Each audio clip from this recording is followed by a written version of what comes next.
Good morning, dear students. This is Amrita NR, your chemistry lecturer. In the previous session, we already learned analysis of second group basic radicals. So, today in this session, we will discuss the analysis of third group basic radicals. So, in order to test the third group basic radicals, in the test tube, you have to take a centrifugate from the second. Okay, to that you have to add solid ammonium chloride plus ammonium hydroxide solution is added. Okay, until the smell of ammonia you will get, then you have to observe that there is a precipitation is formed. If there is any formation of precipitate is takes place in the test tube, then in the inference column you have to write the third group basic radicals are present. Okay, remember, after forming a precipitation, then you have to write the third group basic radicals are present.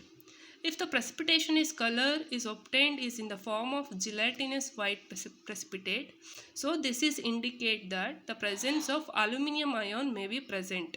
Okay, or if you get a green precipitate, so this is shows that ferrous ion may be present. Or in case if you get a reddish brown precipitate, so this is shows that the ferric ion may be present. So the third group basic radicals contain aluminium, ferrous or ferric ion. So this is a test for third group basic radicals. So in case if there is no precipitation is formed, okay, so you have to write the third group basic radicals are absent. This is about the analysis of third group basic radicals. So if this one is clear, next we will learn the analysis of fourth group basic radicals. So in order to analyze the fourth group basic radicals, you do not discard the solution which is taken in the previous one. So for that solution, that means centrifugate from the third group, to that add solid ammonium chloride plus ammonium hydroxide solution, and until the smell of ammonia you will get.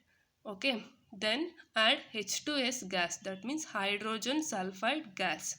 After adding these things, if you get any precipitation is formed in the test tube, so this is inference as that the fourth group basic radicals are present. That means it may contain zinc or zinc ion or manganese ion is present in the given salt mixture.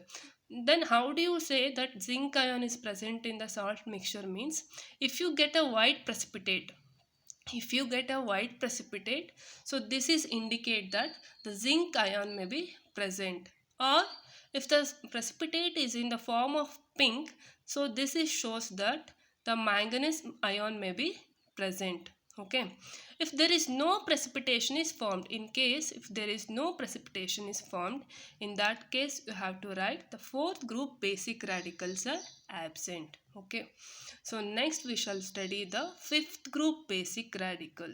So in the fifth group basic radical, you will observe the calcium, strontium, barium. For these three basic radicals, you have to carry out a test.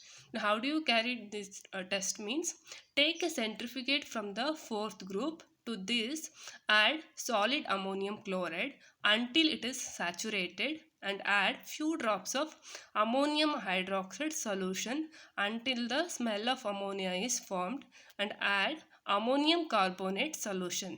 So after adding these things, if you get a white precipitate, then it shows that fifth group basic radicals may be present. Either it may be calcium ion, or it may be strontium ion, or it may be barium ion. If there is no precipitation is formed, in that case you have to write fifth group basic radicals are absent.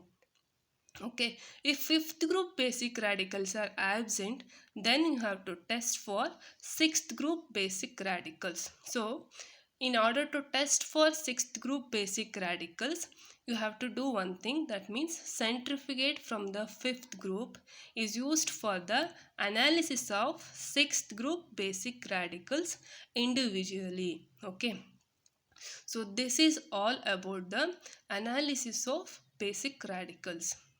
So in this session, the main thing you have to remember is do not discard the original solution. Okay, this is all about the analysis of basic radicals. Thanks for watching.